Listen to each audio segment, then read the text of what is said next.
আকাশবাণী কলকাতা। স্থানীয় সংবাদ পড়ছে ধৃতি সেন শর্মা। দক্ষিণ কলকাতার কসবা ল কলেজে তরুণী ছাত্রীর গণধর্ষণের ঘটনায় পুলিশ যথাযথ তদন্ত করছে না বলে বিজেপি অভিযোগ করেছে। দলের ফ্যাক্ট ফাইন্ডিং কমিটি আজ নতুন দিল্লিতে দলের সর্বভারতীয় সভাপতি জগৎ প্রকাশ নাড্ডার কাছে তাদের রিপোর্ট পেশ করে। এই গণধর্ষণ কাণ্ডে 4 অভিযুক্তকে আদালত আজ আবারও 22 জুলাই পর্যন্ত জেল হেফাজতে পাঠিয়েছে। রাজ্যে নারী নির্যাতনের প্রতিবাদে বিজেপি যুব মোর্চা যে উত্তরকন্যা অভিযানের ডাক দিয়েছে, শিলিগুড়ি পুলিশ তাতে অনুমতি না দেওয়ায় তারা কলকাতা হাইকোর্টের জলপাইগুড়ি সার্কিট বেঞ্চের দ্বারস্থ হয়েছে। Kolkata high court school service commission এসএসসির নতুন নিয়োগ পরীক্ষায় অযোগ্য হিসেবে চিহ্নিতরা বসতে পারবেন না বলে যে নির্দেশ দিয়েছে, তাকে চ্যালেঞ্জ জানিয়ে এসএসসি ও রাজ্য সরকার আদালতের দ্বারস্থ হয়েছে। বাতিল হওয়া চাকরি ফেরানোর দাবিতে আজ নবান্ন অভিযানে সামিল হয়েছেন চাকরিহারা শিক্ষক কর্মীদের একাংশ।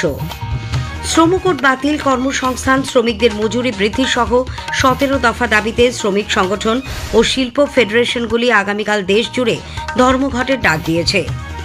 গাঙ্গেয় পশ্চিমবঙ্গের নিম্নচাপ অঞ্চল, মৌসুমী অক্ষরেখা এবং তার প্রভাবে দক্ষিণবঙ্গের প্রায় সব জেলাতেই বিক্ষিপ্ত বৃষ্টি হচ্ছে। আসছে বিস্তারিত খবরে। দক্ষিণ কলকাতার কসবা ল কলেজে তরুণী ছাত্রীর গণধর্ষণের ঘটনায় পুলিশ যথাযথ তদন্ত করছে না বলে বিজেপি অভিযোগ করেছে। ওই ঘটনা খতিয়ে দেখতে আসা বিজেপির ফ্যাক্ট ফাইন্ডিং কমিটি আজ নতুন দিল্লিতে দলের সর্বভারতীয় সভাপতি জগৎ প্রকাশ নাড্ডার কাছে তাদের রিপোর্ট পেশ করে। পরে ঘটনা পরিদর্শনে আসা কেন্দ্রীয় প্রতিনিধি দলের সদস্য সত্যপাল সিং সাংবাদিকদের বলেন, পুলিশ সমস্ত তথ্য বিকৃত করেছে। ঘটনার মূল অভিযুক্তের নামই এফআইআর থেকে সরিয়ে দেওয়া হয়েছে বলেও তার দাবি। মুখ্যমন্ত্রী মমতা ব্যানার্জি রাজ্যে অপরাধীদের প্রশ্রয় দিচ্ছেন এবং পুলিশ প্রশাসন তাদের দায়িত্ব পালনে ব্যর্থ বলেও শ্রী সিং অভিযোগ করেন। মহিলা মুখ্যমন্ত্রীর শাসনকালে আইনের ছাত্রীর ওপর এই ধরনের নির্যাতন অত্যন্ত দুর্ভাগ্যজনক হিসেবেও অভিহিত করেছেন সত্যপাল সিং। सबसे पहले हमारी कमेटी कलकत्ता के पुलिस कमिश्नर से मिली।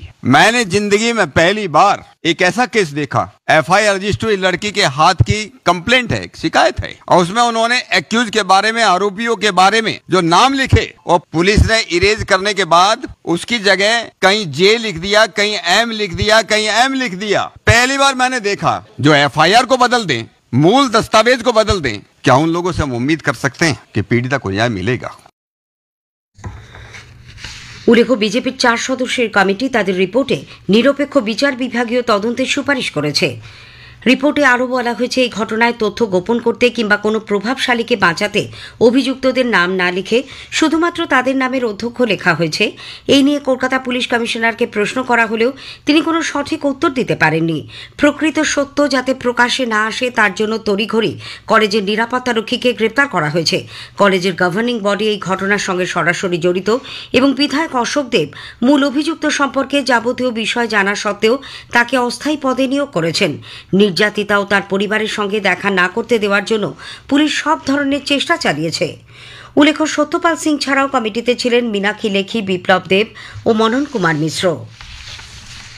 কসবা ল কলেজে গণধর্ষণ কাণ্ডে 4 অভিযুক্তকে আজ আবার আলিপুর আদালতে তোলা হয়। তাদের 22 জুলাই পর্যন্ত জেল হেফাজতে পাঠানো হয়েছে। ধৃতরা মনোজিৎ মিশ্র, প্রমিত মুখোপাধ্যায়, জয়ীদ আহমেদ ও নিরাপত্তারক্ষী পিনাকি বন্দ্যোপাধ্যায়। এদের মোবাইল ফোন বাজেয়াপ্ত করা হয়েছে। গত 25 জুনের ওই ঘটনায় পুলিশ এদের জেরা করছে। ক্লাস 5-এর এক নাবালিকা ছাত্রীর শ্লীলতাহানির অভিযোগে উত্তর দিনাজপুরের ডালখোলার সুজাপুর এলাকা আজ উত্তপ্ত হয়ে ওঠে। জানা গেছে, গতকাল স্কুলে মনীষ অধিকারী নামে এক অস্থায়ী কর্মী মেয়েটির সঙ্গে অভব্যতা করে। কোনো ক্রমে সেখান থেকে পালিয়ে মেয়েটি ঘটনার কথা বাড়িতে জানায়। এরপর থেকে অত্যন্ত আতঙ্কের মধ্যে রয়েছে ওই নাবালিকা। পরিবারের তরফে থানায় অভিযোগ দায়ের করা হয়। খবর প্রকাশ্যে আসতেই আজ স্থানীয় বাসিন্দারা অভিযুক্তের বাড়ি ও দোকান ভাঙচুর করে আগুন ধরিয়ে দেয়। স্কুল কর্তৃপক্ষ জানিয়েছে, ইতিমধ্যেই মনীষকে বরখাস্ত করা হয়েছে। মালদার কালিয়াচকে 10 বছরের এক নাবালিকাকে 50 বছর বয়সী এক টোটো চালকের শ্লীলতাহানির ঘটনায় আজ পরিস্থিতি উত্তপ্ত হয়ে ওঠে। অভিযুক্তকে উত্তেজিত জনতার হাত থেকে উদ্ধার করতে গিয়ে পুলিশ আক্রান্ত হয়। এই ঘটনাকে কেন্দ্র করে উত্তেজনা ছড়ায় করারি চাঁদপুর হারকালা টোলা এলাকায়। পরবর্তীতে বিশাল পুলিশ বাহিনী গিয়ে অবশ্য পরিস্থিতি নিয়ন্ত্রণে আনে। জানা গেছে 10 বছরের ওই নাবালিকাকে স্কুলে নিয়ে যাওয়ার সময় টোটো চালক তার সঙ্গে অভব্য আচরণ করে ও তার শ্লীলতাহানি করে। স্থানীয়দের নজরে পড়তে স্থানীয় বাসিন্দারা তাকে ধরে মারধর শুরু করেন। পুলিশ অভিযুক্ত টোটো চালককে উত্তেজিত জনতার হাত থেকে উদ্ধার করতে গেলে পরিস্থিতি উত্তপ্ত হয়ে ওঠে। উত্তেজিত জনতা পুলিশের ওপর হামলা চালায় বলে অভিযোগ। হামলায় এক পুলিশ অফিসার সহ বেশ কয়েকজন সিভিক ভলান্টিয়ার আহত হন। পরে টোটো চালককে পুলিশ আটক করেছে। গোটা ঘটনার তদন্ত শুরু হয়েছে। রাজ্যে নারী নির্যাতনের প্রতিবাদে বিজেপির যুব মোর্চা যে উত্তরকন্যা অভিযানের ডাক দিয়েছে, শিলিগুড়ি পুলিশ তাতে অনুমতি দেয়নি। এর বিরুদ্ধে তারা কলকাতা হাইকোর্টের জলপাইগুড়ি সার্কিট বেঞ্চের দ্বারস্থ হয়েছেন। যুব মোর্চার এই পদক্ষেপে গণতন্ত্র বিরোধী পুলিশ বাধা দিচ্ছে বলে শিলিগুড়ির বিধায়ক বিজেপি পরিষদীয় দলের মুখ্য সচেতক শঙ্কর ঘোষ অভিযোগ করেছেন। তার দাবি, পুলিশ দলদাসে পরিণত হয়েছে। যখনই বিজেপি কোনো কর্মসূচি নিয়েছে তারা তা বাতিল করে দিয়েছে। যেভাবে পুলিশ বিরোধীদের দমিয়ে রাখার চেষ্টা করছে তাকে সর্বকালীন লজ্জা বলেও অভিহিত করেন শঙ্করবাবু।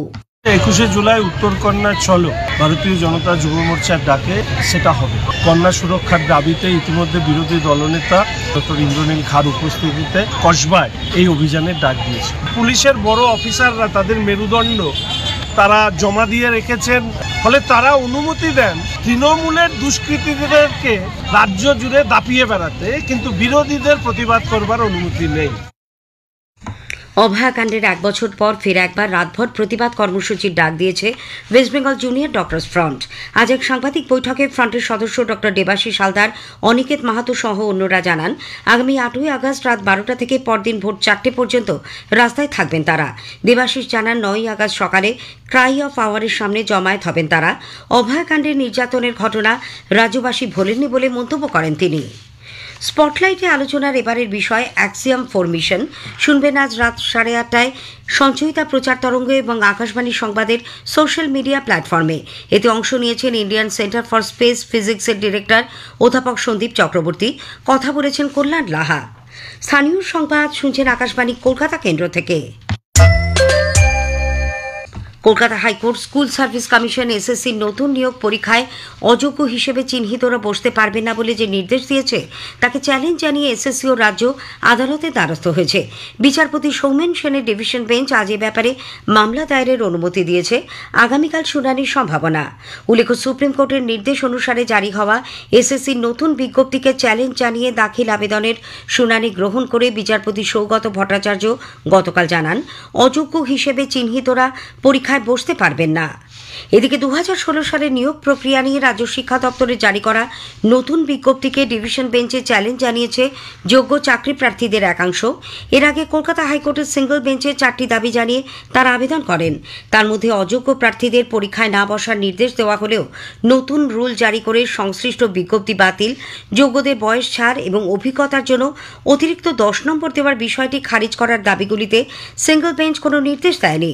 এর প্রেক্ষিতে ডিভিশন বেঞ্চের দৃষ্টি আকর্ষণ করেছেন আইনজীবী ফিরদৌস শামীম।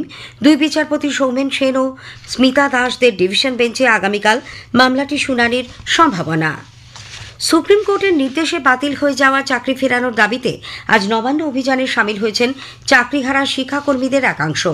যোগ্য গ্রুপ সি, গ্রুপ ডি অধিকার মঞ্চের তরফে এই অভিযানে ডাক দেওয়া হয়েছে। টানা বৃষ্টির মধ্যেই তারা হাওড়া ময়দান চত্বরে জমায়েত হন। সেখান থেকে 10-12 জনের একটি প্রতিনিধি দলকে নবান্নে পাঠানো হয়। বাকিরা নবান্নের সামনেই অবস্থান করেন। আন্দোলনকারীদের তরফে সুজয় সর্দার অবিলম্বে 3,394 জন যোগ্য শিক্ষাকর্মীকে সসম্মানে স্কুলে পুনর্বহালের দাবি জানিয়েছেন।